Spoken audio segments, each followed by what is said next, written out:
नमस्कार, मैं रवि कुमार चौधरी। जय हिंद, जय बिहार। और मैं सबसे पहले मैंने ग्रुप मेंबरों से बात करी, इंस्टा पे मैंने किसी से कनेक्ट हुआ था, तो उन्होंने मुझे कहा था कि रवि जी, जहाँ से आप बिलॉन्ग करते हैं, जिस डिस्ट्रिक्ट से आप बिलॉन्ग करते हैं, वहाँ के बारे में हमें कुछ वीडियोज़ दीजिए। तो मैंने इसके ऊपर कुछ वीडियो बनाए हैं, जो किस तरह से है। सबसे पहले तो मैं बता दूँ कि मैं कहाँ से, कौन से होम टाउन से, जो हमारा होम टाउन है उसका डिस्ट्रिक्ट कौन सा है, सीतामढ़ी है, जो कि अपने आप में बहुत ही ज़्यादा हिस्ट्रियन रहा है, ऐसी बात नहीं है।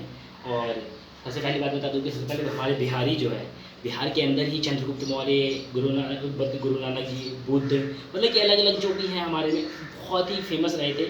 जीरो जो आर्यभट्ट, वो भी बिहार से ही बिलोंग करते हैं। मतलब कि सब जो है इनिशिएटिव, जो मतलब कि जो हमारा जो बेस ग्राउंड जो है, बेस जो हमारा रहा है, वो बिहारी रहा है। और पाटलिपुत्र, जो कि पटना जो आज के नाम से जाना जाता है, वो पाटलिपुत्र था उस टाइम पे। वो भी आपको अच्छी तरह से पता है कि पहले कितना अच्छा बिजनेस का सबसे बड़ा सोर्स था वहाँ पर। ठीक है, तो सबसे पहले मैं आपको बता दूँ कि सीतामढ़ी जो डिस्ट्रिक्ट है, ये अपने आप में कोई छोटा मोटा डिस्ट्रिक्ट नहीं है। और ये अपने आप में इसका हेड क्वार्टर जो है वो मिथिला में पड़ता है, इसका मिथिला रीजन में। ये जो सीतामढ़ी डिस्ट्रिक्ट का जो हेड क्वार्टर है वो मिथिला रीजन में पड़ता है, और ये तिरहुत डिवीज़न में आते हैं ये। और अभी अभी कुछ दिन पहले ही, अप्रैल के महीने में 8 अप्रैल को 2020 8 अप्रैल को म्यूनसिपल कॉरपोरेशन, सीतामढ़ी को म्यूनसिपल कॉरपोरेशन में बिहार गवर्नमेंट ने भी इसको अभी अभी इसको दिया है, म्यूनसिपल कॉरपोरेशन में बदला है इसको। और जो मैं बता रहा था कि जो इसका एरिया है वो 2185 किलोमीटर स्क्वायर है। इसका एरिया सीतामढ़ी का बता रहा हूँ मैं आपको। एलिवेशन वो 56 मीटर है। ठीक है जी। और मैं यहाँ की पॉपुलेशन बता दूँ तो 1.06 लाख है। 2011 क्या है ये जो मैं अभी देख रहा हूँ, वो 2011 का मैं बता रहा हूँ आपको पॉपुलेशन, लेकिन आजकल बढ़ भी चुका होगा।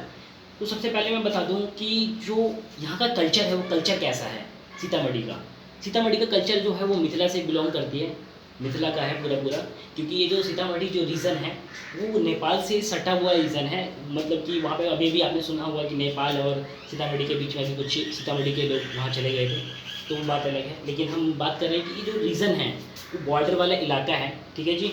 और जो यहाँ का कल्चर है वो पूरा मिथिला कल्चर है। मैथिली भाषा है इनकी, भोजपुरी वहाँ पे है नहीं, और हिंदी भी है। ठीक है जी। पीपल जो वहाँ के जो लोग हैं वो अपने अपने दिनचर्या को चलाने के लिए, अपने ऑक्यूपेशन को जारी रखने के लिए, अपने कामों को जारी रखने के लिए वहाँ पे छोटे छोटे काम करते हैं, अपने किसानी करते हैं, अपने खेतों में काम करते हैं। और कहीं बाहर तो, और जब निकलते हैं बाहर तो यार बाहर निकलते हैं दिल्ली, मुंबई, सबको पता है कि कहाँ से वहाँ से जो प्रवास करते हैं, वहाँ से प्रवासी जो मज़दूर होते हैं जो वहाँ से निकलते हैं, कुछ मज़दूर होते हैं, कुछ मतलब कि अपने अपने अलग अलग पोस्ट पे होते हैं। ठीक है। तो मैं बता रहा था कि वहाँ की कल्चर ये है, पीपल वहाँ की लाइफ स्टाइल क्या होता है कि सुबह उठना, अपना खेतों में जाना, अपना काम करना। मैं भी वहाँ पे रह चुका हूँ, मैं 4th क्लास तक मैंने वहीं पे पढ़ाई की थी, तो मुझे अच्छी तरह से पता है कि कैसे वहाँ के लोग रहते हैं। ऑक्यूपेशन मैंने बता ही दिया था आपको। और वहाँ की हिस्ट्री में बात करूँ, हिस्ट्री मैंने अभी बताया था कि जो हिस्ट्री है वो, इसका जो हेड क्वार्टर है, पहले जो इसका हेड क्वार्टर है वो मिथिला रीजन में लगता था। और इसका जो इसके अंदर कुछ ऐसे एरिया जिसको रीगा चीनी मिल था वहाँ पर, और कुछ टाइल्स की फैक्ट्रियाँ थी, और भी बड़े बड़े कुछ फैक्ट्रियाँ थे जिसको बंद किया गया है। अगर मान लो वो चालू होते तो ऑक्यूपेशन में वहाँ पे इतनी दिक्कतें नहीं आती जितनी की दिक्कतें अब आ रही हैं। दिक्कतें क्यों आई हैं? क्योंकि कहीं ना कहीं वहाँ के शासन में कहीं ना कहीं तो दिक्कतें रही हैं। अब कुछ चीज़ें ये भी है कि वहाँ पे लोग बाग जो होते हैं, मतलब कि जो वहाँ के व्यवस्था बिगाड़ने का जो काम करते हैं कुछ लोग, उनकी वजह से भी दिक्कतें हैं, ये ऐसी बात नहीं है। लूटपाट करना, चोरी करना, लेकिन उनको भी पता है कि कैसी प्रॉब्लम फेस कर रहे हैं आज के टाइम में वो।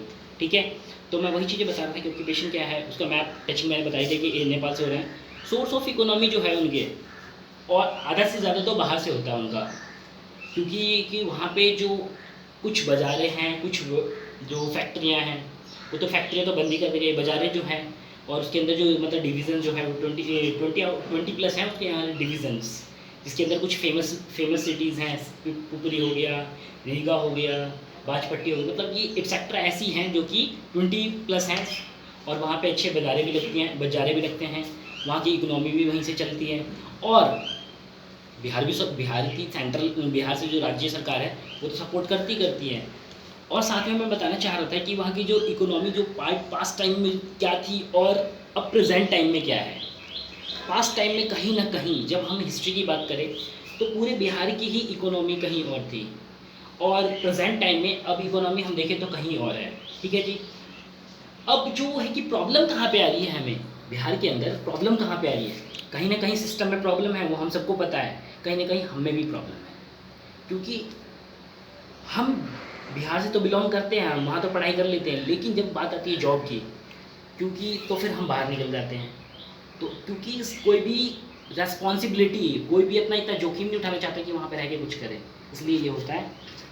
और मैं बता रहा था कि बैकग्राउंड, जो वहाँ की प्रॉब्लम्स राइजिंग बैकग्राउंड है वो यही सब रही है। ठीक है जी। और बॉर्डर प्रॉब्लम्स जो है वो क्रिएट इस वजह से होती है क्योंकि वहाँ के, आपको पता है कि नेपाल और जो इंडिया के बीच में जो बॉर्डर्स हैं वो ज़्यादा इतना ज़्यादा वो नहीं है जैसे कि पाकिस्तान के बॉर्डर होते हैं और चीन के बॉर्डर होते हैं। ठीक है। तो इसी वजह से वो बॉर्डर प्रॉब्लम्स क्रिएट हो जाती है, और वो कुछ ऐसा है भी, तो उसको हम देखेंगे। ठीक है, धन्यवाद।